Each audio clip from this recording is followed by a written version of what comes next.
If you've had a friend or family member buy a house in the Columbus market within the past couple years, I'm sure you have heard them talk about appraisal gap, and maybe they still don't know what it is. This video is going to break down what appraisal gap is, why it's so important, especially in the Columbus market right now, and understanding ways that you can utilize appraisal gap to help you win offers.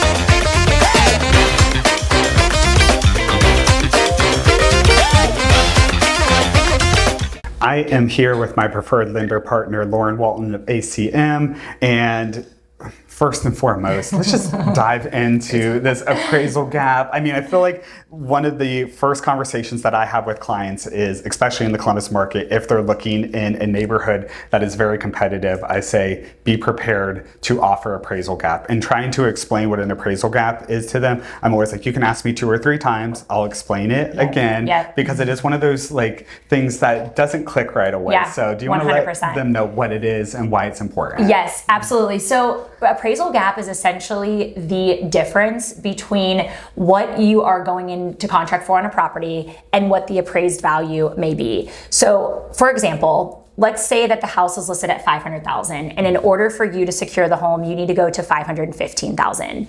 You then need to decide, and talking to Nathan and taking his advice and understanding that the best offer you can present would be to cover the full $15,000 appraisal gap. So that would mean if the home came in anywhere between $500,000 and $515,000, you are going to pay, you're still going to buy the house and you're going to pay that gap difference. So you don't have to go full gap. Going full gap would be the strongest offer, but you could say, hey, I'm comfortable doing $5,000, comfortable doing $10,000. You can decide what you feel comfortable with. And I ensure that we have those conversations as well on our side to make sure the client understands the funds, that they have the funds, because oftentimes listing agents will ask, have you verified appraisal gap funds? So we want to make sure that we've seen the bank statements and we know that you have the money. But that's essentially going to be the way that you can be more competitive in this market, is if there are multiple offers and you go over the listing price, that you are willing to cover some gap or all gap being the most competitive. But a conversation that you need to have with your agent and with your lender to make sure that you understand it and you feel comfortable with it. The other thing I tell people often is, let's talk about how much money you really feel comfortable bringing to the closing table. And maybe you were thinking about putting 10% down, and now all of a sudden you have some appraisal gap that you may need to pay.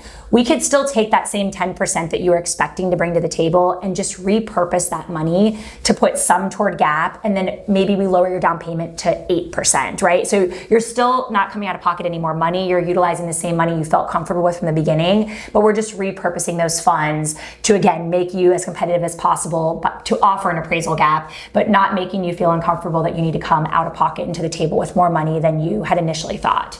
So I think that understanding when it's necessary, making sure you feel comfortable with it. Hopefully you don't have to pay the gap, even if you put it in your offer, but we want to make sure that you're prepared to pay all the gap that you list. Yeah, and obviously, like you said, you don't want to have a client have to pay all of it. And that's why you would lean on myself as a real estate agent too, to pull comps in the neighborhood and say, hey, actually, there are several comps that support this. So when we get to appraisal, I can provide the appraiser these comps, and we should appraise at the value that you go in at. And I mean, the biggest thing, people are like, I don't want to pay more for the house than what it's listed at. And we get that argument constantly, and like, agreed. Nobody does. Yes, right. But like, when you think about it long term and how long you're going to be in Columbus or living in that house, I mean, we have clients where they put, a large amount of gap coverage, and then a few years later, like, homes are going for 50, 100K over what that list price was. You recoup it quickly. And that is such an important thing. And understanding the neighborhood and what that neighborhood is appreciating at year over year as well. So like, I mean, leaning on your real estate partner and saying, hey, it looks like this neighborhood's appreciating at a 5%. So like, you stay here for at least 5 years, you have your gap that you paid, plus so much more equity build up. Exactly. And so I think it's just important to understand, in the market we're in, we're seeing a lot of values appreciating. So, you very well may be able to recoup that a lot faster than you think. And there are also a lot of programs where we could help you get that gap money if you weren't prepared for that and you don't want to utilize the funds that you have. So home equity equity line of credit if you have a home you own right now, a bridge loan. So a lot of times, a client may not be anticipating the appraisal gap, and so they may end up needing to move quickly and figure out how they're going to get that money. I've seen people do bridge loans, HELOCs, home equity line of credit, 401k loans. Sometimes there's no penalty if you pay that money back in a certain period of time, but always check with your provider. Gift money could be another good one I've seen clients utilize. So all of those options that I just mentioned, you could tap into quickly and easily to be able to get that appraisal gap money that you may end up needing. And I think, biggest thing is making sure that you are having the conversations with your agent, with your lender, so that you are prepared and so that this doesn't come as a surprise. If you are in a competitive market, that going in that houses are going for over list and what that means and what that may mean for you in terms of appraisal gap coverage. Exactly. Well, I think that pretty much sums it all up, right?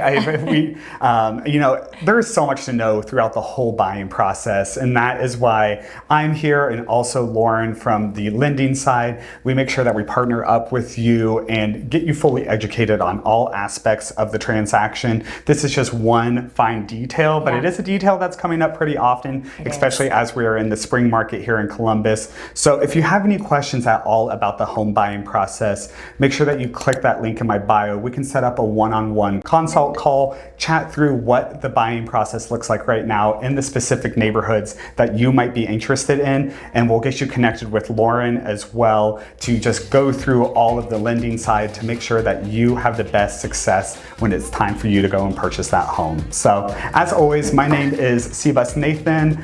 Follow me. Each week I put out videos on Fridays about Columbus, things to do around the city, real estate, and so much more. So like, subscribe, and until next week, have a great one.